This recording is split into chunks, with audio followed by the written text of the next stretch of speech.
for Ablekuma, former MP for Kumbungu, and former CEO of the National Youth Authority. Ras, did I do a good enough intro for you? I think now I can also call you a world traveler, right? Especially in the context of what we are going to discuss. It's important to mention that also, a world traveler, correct? Well, Jacquesi, more than a good enough introduction, except that I was a candidate in Ablikmanov and not the MP. So in Ablikmanov, I did not win the election, but I subsequently won the one in Kumbungu. Thank you very much. Let me wish you a happy Father's Day. Thank you, my fellow father. Thank you. Audiences, wish ourselves a happy Father's Day. It's not an easy road, but we give thanks for it. And Kwesi, you also know that this month is Men's Mental Health Awareness Month. You know, so as we celebrate Father's Day, we must also put in perspective, you know, the mental health of men. A lot of men are going through a lot of challenges. Very important subject. The challenges of picking up the bills, the challenges of keeping the home running. Yep. You know, the challenges of keeping down a job, etc. It's not easy, and not at all. We've got to show love and appreciate all men, you know, who are hustling genuinely for a better tomorrow for themselves and their children. Thank you, Ras. So, why we called you here today is, and by the way, this platform is, you know, I'm obliged to mention that any language that's spoken in Ghana is welcome, right? If I don't understand it, I'll ask for clarity.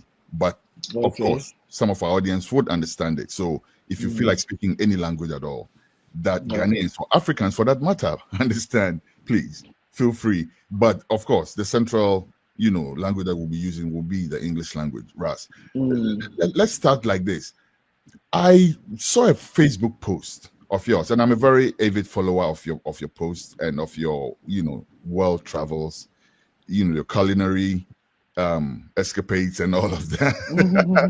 I was hoping to host you in Texas and show you some Texas, you know, stuff, but your route went another way. Yes. But I saw this post where you were calling for some Ghanaian embassies to be closed down. Why?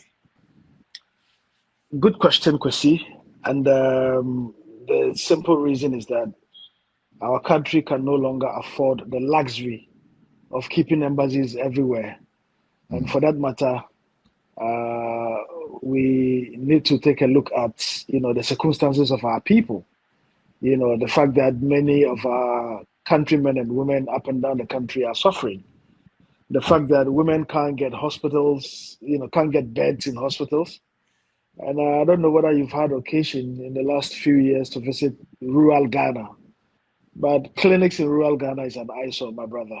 You know, they are not fit for purpose. You know, but due to our circumstances, we have those places we call clinics. I mean, you live in Texas, you know, those places would not even pass with all due respect for a doghouse, you know. And it has been so because of a lack of leadership. It has been so because of the mismanagement of the economy. It has been so because we haven't prioritized right. You know, and the current administration happens to take over the government at a time that the previous one had completely run down the economy. And that means prudent measures would have to be put in place. You know, we need to make certain cuts. And it is for that same reason that the President of the Republic himself reduced the number of ministries and went ahead to reduce the number of ministers.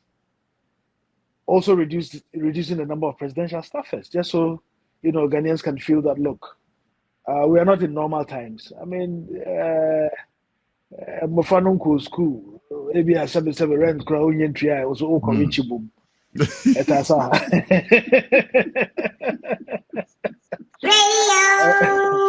lot of the embassies are a luxury, and I'll give you a typical example. Take the Czech Republic, for instance. It's just a border, you know, just like, you know, Ghana and Togo, Aflao and, you know, Lome. And the people in the Czech Republic are not remarkably different from those in Germany. They are like cousins, really and truly. Mm. Because the Czech Republic, at one point, was occupied by Germany, etc. Mm. So I don't see the economic sense in having an embassy in the Czech Republic when the ambassador in Berlin could oversee our activities in the Czech Republic. Mm-hmm. I'll give you three quick examples. Yes. The ambassador of Namibia to Ghana oversees 5 countries in West Africa. The ambassador of Rwanda in Ghana oversees about 6 other countries. So he's not only High Commissioner for Ghana, he's also High Commissioner for Togo, for Burkina Faso, and 4 other places, right? Mm-hmm. The High Commissioner of Australia, and I think you were living in Australia at one point. Yes. Australia is a highly advanced country compared to Ghana. They are wealthy or wealthier, compared to Ghana. The Australian High Commissioner to Ghana oversees 8 other West African countries. Australia, with all of its mineral resources, with all of its advancements, is making cuts. Australia actually didn't even have an embassy in Ghana till recently. Till recently, exactly. When I was leaving to go to Australia, Australia didn't have an embassy in Ghana. I had to get my visa from Kenya. Yeah. And the High Commissioner here is overseeing. So look at where Kenya is and look at where Ghana is. Look at the distance, right? The High Commissioner I could have gotten it from Nigeria, actually. But you could have gotten it from Nigeria. But, she's overseeing 8 countries from Ghana all the way to Senegal, including Liberia, Sierra Leone, Burkina Faso, etc.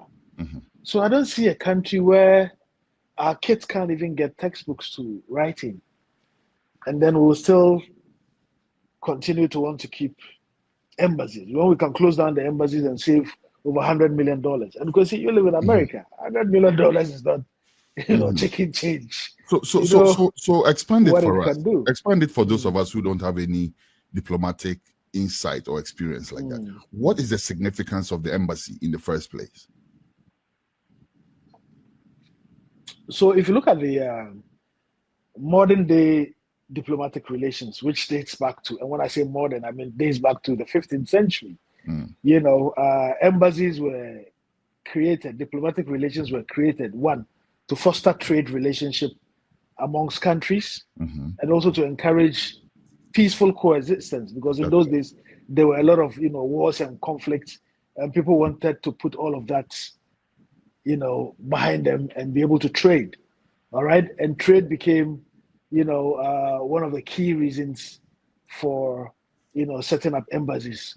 Over the years, it had evolved to setting up embassies to be able to snoop, as people in intelligence community would say, or to be able to collect intelligence and data, from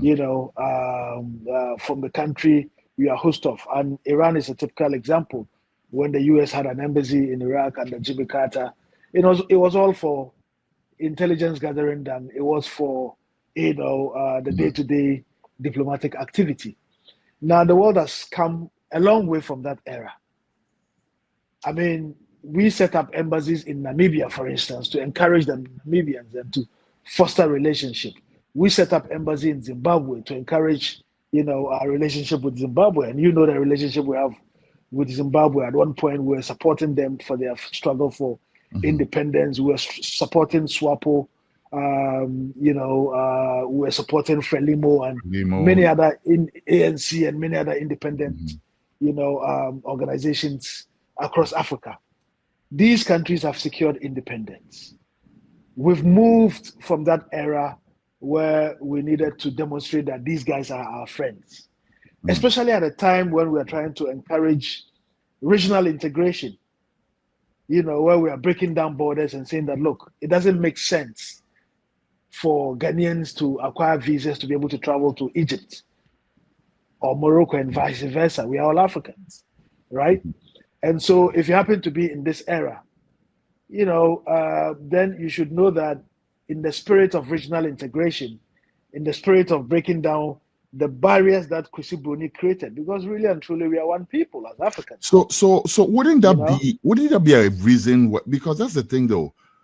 Somebody would say we are trying to build, for instance, African unity, right? Yeah. Now, when I look at the list of countries that you're proposing that we close the embassies in, they include some African countries.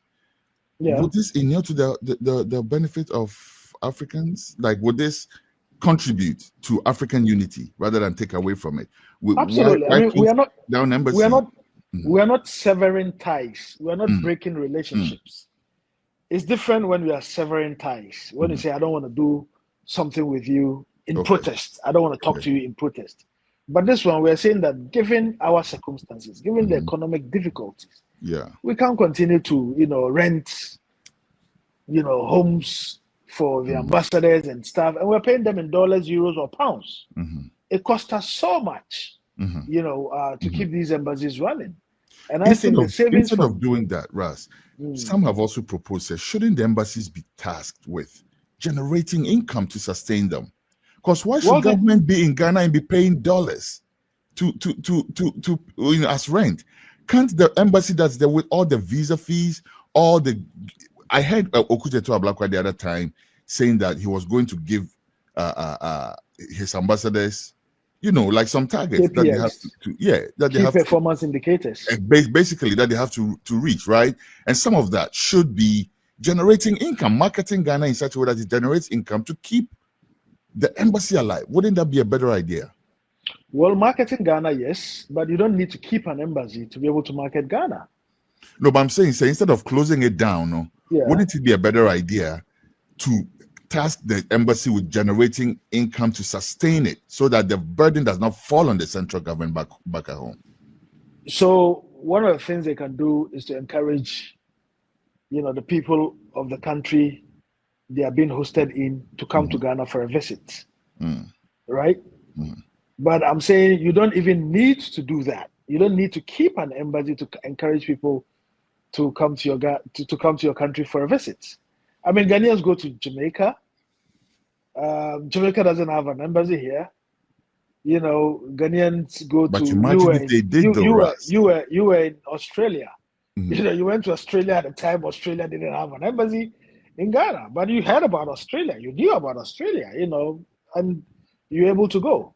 The point I'm making is that, and I'll give you another example. Take Sweden, for instance. We don't have an embassy in Sweden, neither do the Swedes have an embassy in Ghana. But the Swedish government gives Ghanaian students scholarships. We don't have an embassy in Finland, but there are Ghanaian students in Finland on government scholarship. So you do not need brick and mortar structures to be able to promote your country and encourage people to come. These two countries that you just mentioned, where we don't have embassies, how do we establish diplomatic ties?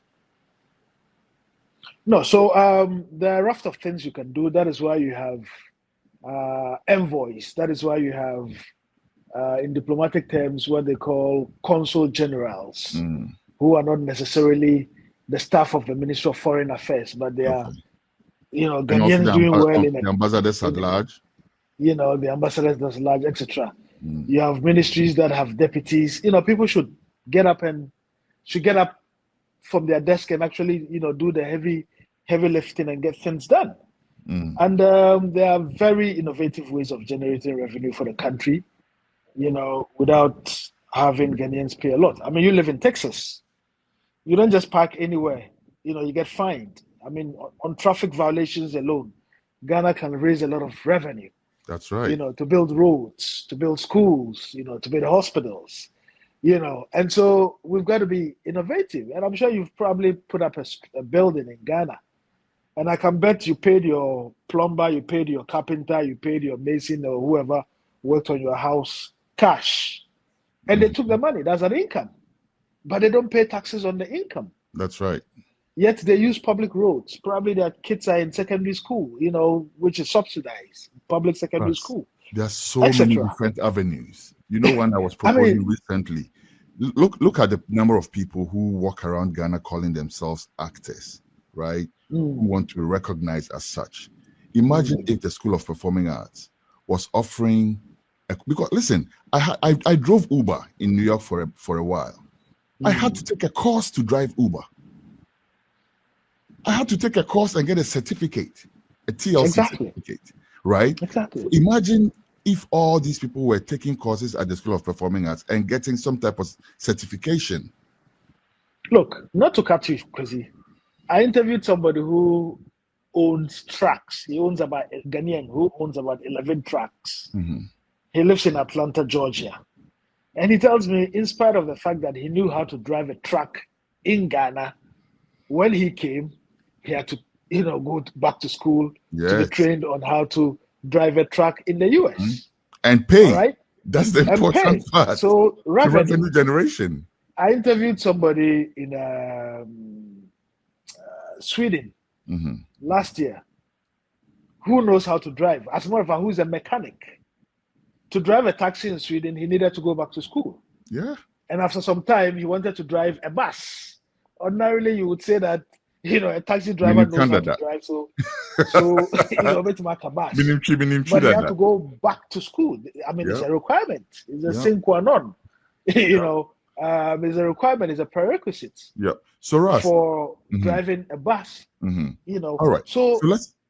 We don't have to reinvent the wheel, right? There are so many ways we can generate revenue, and there are so many things we can do to generate revenue to support our country. I believe the closure of these embassies is just one of them. It's and we've spoken key way. In the last 2 minutes. We've spoken about several others. Traffic violations. Artisans, artists, putting them on a database, making sure that nobody pays them cash. Because once your system, making sure that traffic fines go to the government, not to the policeman's pocket, because that's a major source of revenue. This can be done so easily, So it's entirely up to government to all right. So let's redirect to your Facebook post, right? For the sake of time, I wish that you can spend like maybe 20 seconds on each of these countries. I'm curious why you want them to close to have them closed down. Let me see what I can. I mean, as short as possible is what I mean. As short as I'm not trying to constrain you, but okay, no, that's fine. That's fine. All right. So Algeria. Algeria. Why? If you take Algeria, for instance, our ambassador in Morocco could oversee Algeria. So you kill two birds with one stone.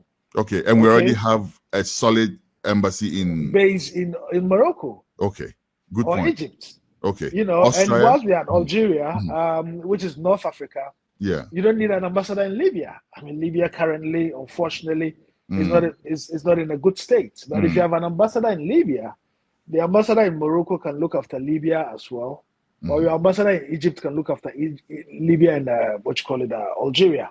Now, Benin. I mean, Benin, our neighbors, right? The one that shocked me most is Burkina Faso. Yeah.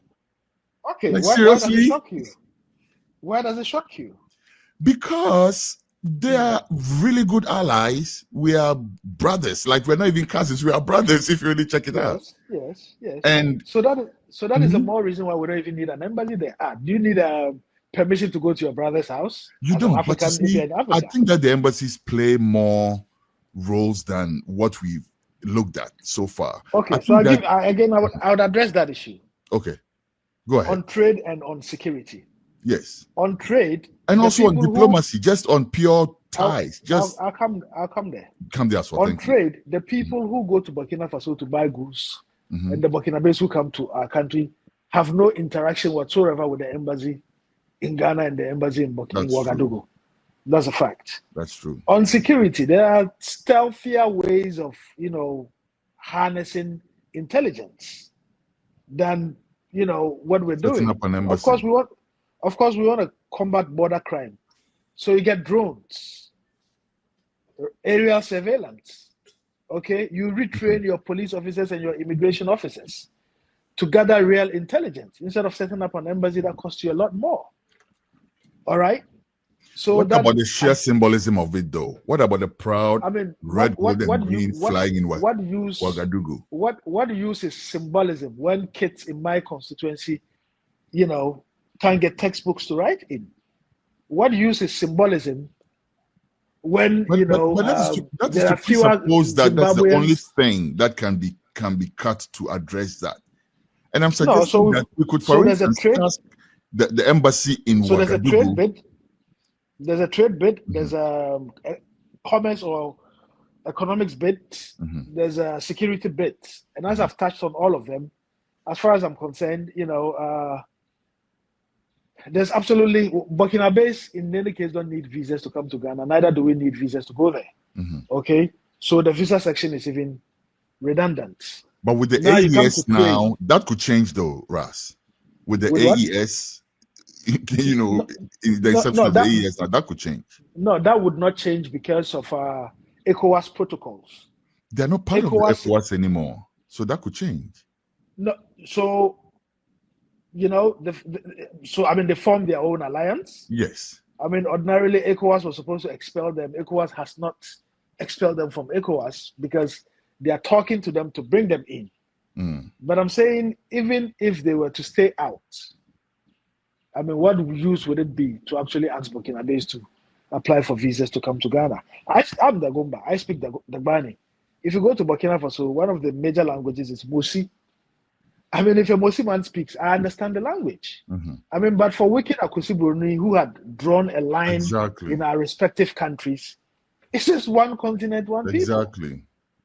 Right? So that issue of visas do not come in. Again, if you look at the Congo, how many Congolese come here?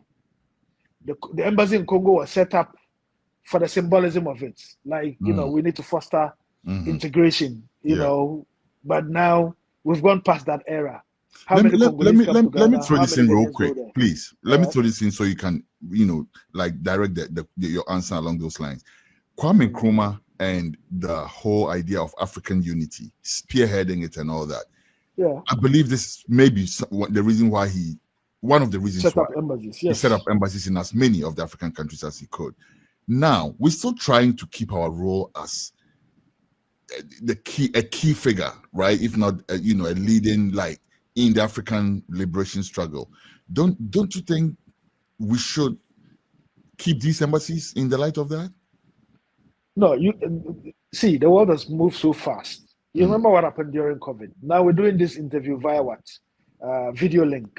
Yeah. All right. People work from home, etc. There are craftier ways of doing things and ensuring efficiency and getting things done, to the extent that you don't need physical presence in these countries where you are paying so much. I mean, people can't even get good water, Kwesi. The water in my area just started flowing after 2 weeks in Accra, and I live in the heart of Accra. And you can imagine the challenges in rural Ghana, where they don't even get clean water. So we're not dealing with the basics. And we want to talk about symbolism when Africa is already connected and united. Right? Okay. Now, and then you can talk about all the staff working in these places. If we close them down, what are we going to do with them, Ras? You redeploy them. Some of them every embassy has an account section, right? So the accountants are the account staff are mostly seconded from controller and accountant general's department. You send them back to their parent ministry. All right. Now you have military attaches. There'll be a lot of people to send home, though, Ras. This is 22 countries that you have listed so far. And there'll be a lot of work. The staff of 22 countries, 22 embassies. That's not a lot. It's like Agege, moving people from Agege back home. They're not even up to 200. Are you serious? They're not even up to 150. Interesting. Yes. The embassies operate in a manner that the US, for instance, has several, right? There's a consulate in New York, and then there's the one in DC. Yes, so the US is bigger. All right. Okay. London is bigger. Okay, but many of these embassies is just small staff, small units, maximum plus chefs and cooks and whatever maximum. And plus, truth be told, some of the staff are not even Ghanaian. They're not even Ghanaian. Yeah. The same way that staff of embassies here, like the security people at the US embassy are Ghanaians. Ghanaians and all that. That's how it works. I mean, take Norway for instance. You've got an embassy in Denmark, Kwesi, and you know the geography of the Scandinavian area. Denmark is so close to Norway. You don't need let's an embassy in Denmark at the same time Norway. let's look at the Denmark can take AES. care of. Ross, let's Okay. look at the AES thing a bit closely. The AES Mm. is a conglomeration of 3 countries, right? Yes, All to Burkina the north of Faso, us. Mali, and That's right. yeah, The list that Niger. you've brought so far, I'm sure Yeah. you follow up with another list, I'm sure. But at least dealing with what we have so far, 2 of those 3 countries are in there. What's the idea? Are you trying to alienate the AES? No, absolutely not. But they are not just the only countries who are there. You also have European countries. I mean, wealthier European countries who are there. Yes, but I'm You saying have though, strategically, Southern African countries. yes. You have Rwanda in there. You have Mhm. Zimbabwe. I mean, the Zimbabweans are in-laws. President Mugabe's first wife is Ghanaian, Yes. right? Mugabe Yes. himself studied in Ghana. But the symbolism means nothing to the fed-up man or the hungry kid in Efutu or in Kumbungu or in Ashtown. Mm. That's the point I'm driving at. Yeah. We need to keep our lights on. We need to maintain our roads. I mean, look at where we get the food basket areas of the country. And I had the president recently talk about, making sure that all of the roads in these places are properly tarred so that food can come to the cities. That's right. All right? That's right. These things cost money. And that money has to come from somewhere. And if you're not careful, we'll keep borrowing from IMF, World Bank, and they'll keep tying our hands behind our back and giving us all manner of absurd conditionalities. When, look, Kwesi, I believe Ghana is so wealthy we can generate the resources here. And I say this from the backdrop of somebody who has seen 85 countries around the world and knowing the potential of Ghana and what Ghana could do, given the right placement of personnel. If we don't put square pegs in round holes and we, ensure that the right leadership is driving, the change we all need. I mean, we can do a lot of these things. All right. So before we go, Ras, let me ask you though, one of the key points you raise is low trade volumes, right? As one of the factors why you're proposing these closures. Shouldn't we rather use the embassies to increase the trade volumes rather than closing them down and therefore potentially missing out? The thing is, if we are not take Mali, Niger for instance. If we are not trading amongst ourselves as Africans, how do we increase trade volumes? I mean,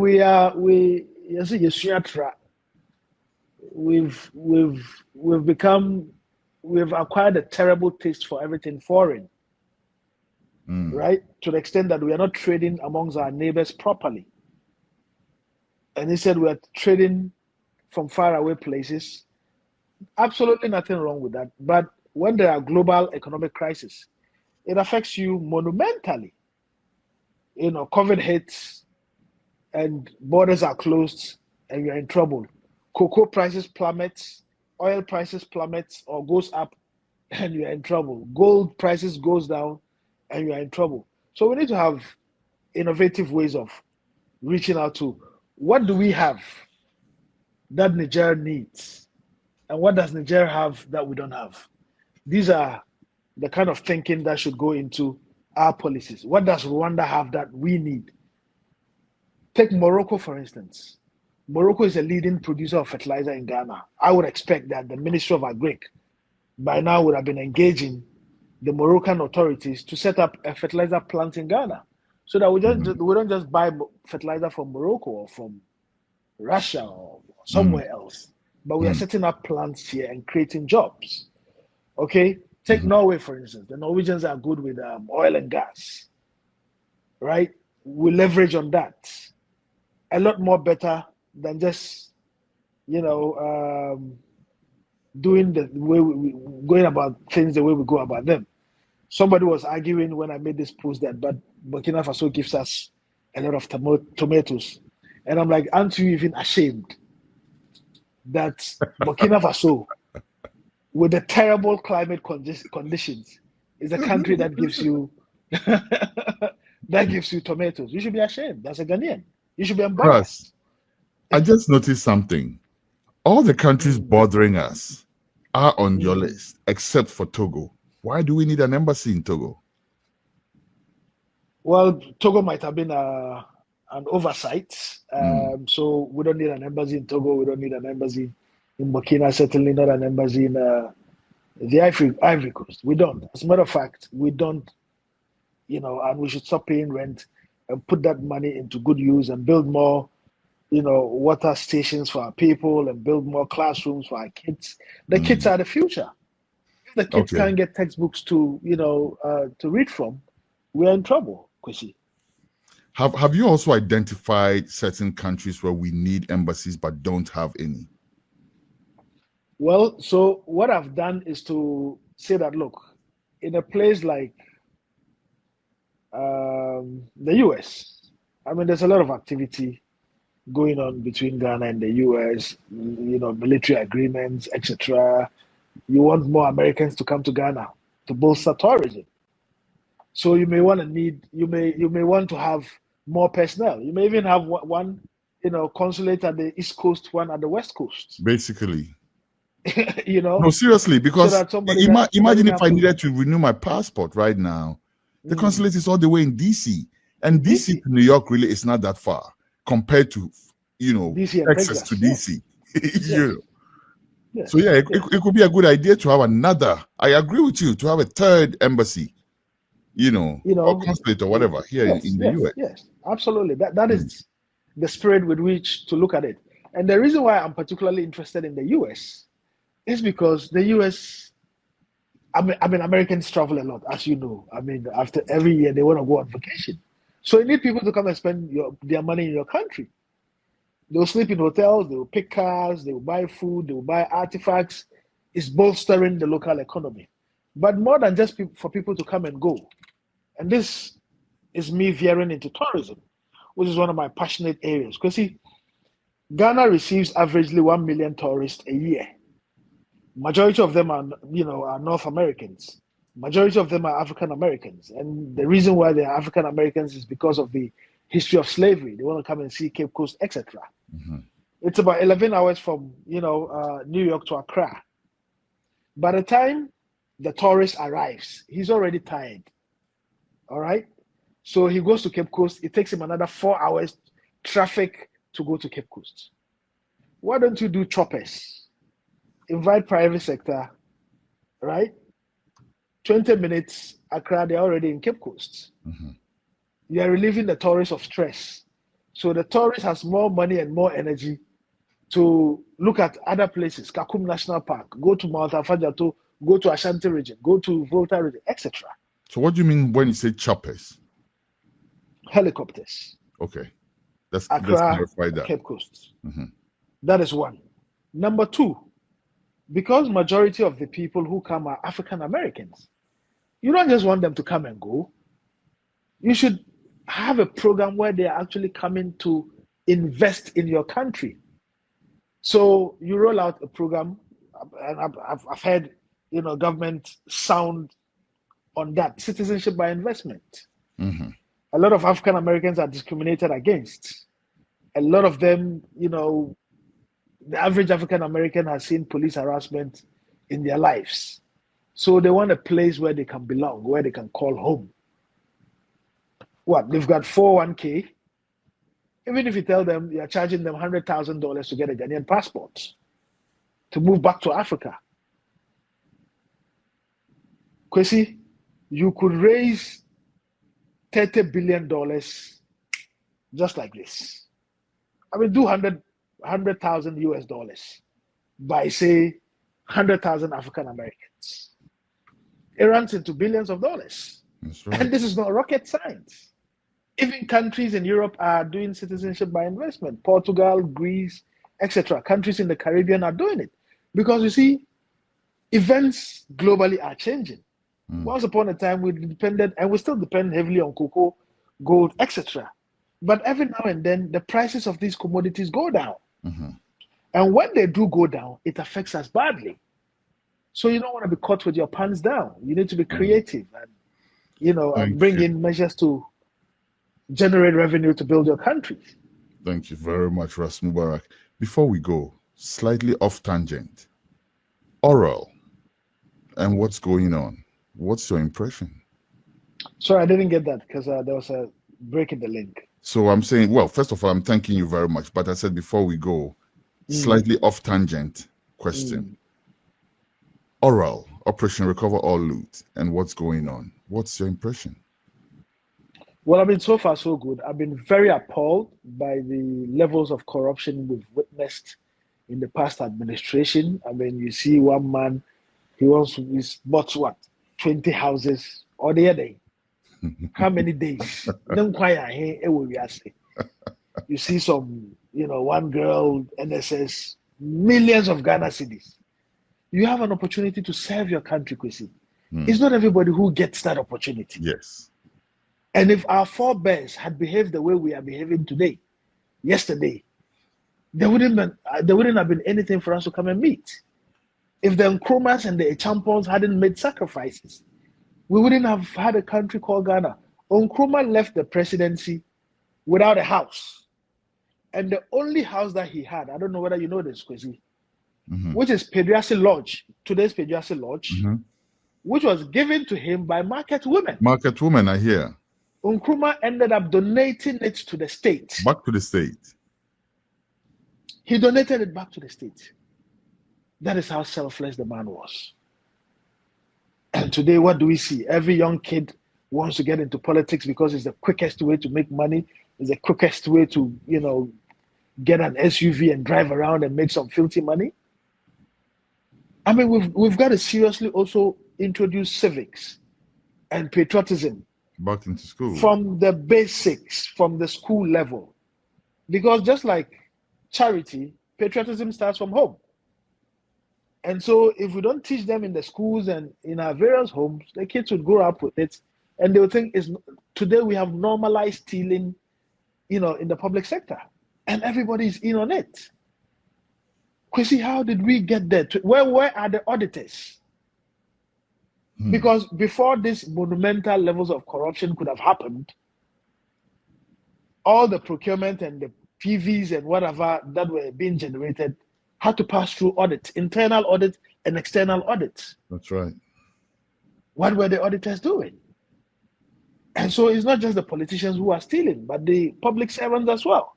Because if you're an auditor in a public service and you allow these things to happen, if you're a chief director and you allow these things to happen in your ministry, you've let the country down. And these people are given credence. They are giving legitimacy to people who say, "Oh, so that Bangla they send yo." Radio culture. That's not where we want the country to be, right? But if Traore, after 2 years, has been able to renegotiate minerals deals, and Ghana with all of meanwhile, these white people are cheating us. We have terrible mineral deals. And Chinese are coming in and going out. Kwesi, who are the people in these various places? Do you think a Chinese man can come from Guangzhou or wherever and know that Odumasia now gold? It is local Ghanaians who are collaborating with us. It is. How do you set up a gas station in the forest without the authorities knowing about it? Where did we go wrong as a country? A gas station, you need a tanker to cart gas into the forest. So tankers full of fuel are going into the forest and nobody's talking about it. Russ, I'll call you again to talk about this. Ankasa, we'll take a good look at. Let's leave the politicians on the side for a second. Corruption within the Ghanaian societal fabric. I'll call you to talk about that. But I have my other guests. Anytime you're ready. Yes, sir. Thank you very much. Thank you so much for throwing more light on this for me, because personally, even for me, right, who know you and know your, trend of thoughts. And when I read this, I was like, whoa, why is Ras saying we don't need an embassy in Burkina Faso? So I had to get some more insight on that. And thank you so much for throwing the light on it for us. The pleasure is mine. That. We'll get you back another time, please, if you are available to talk about some other insightful topics that impact our dear nation Ghana and the African continent. Thank you, Ras Mubarak. Anytime, my brother. Thank you.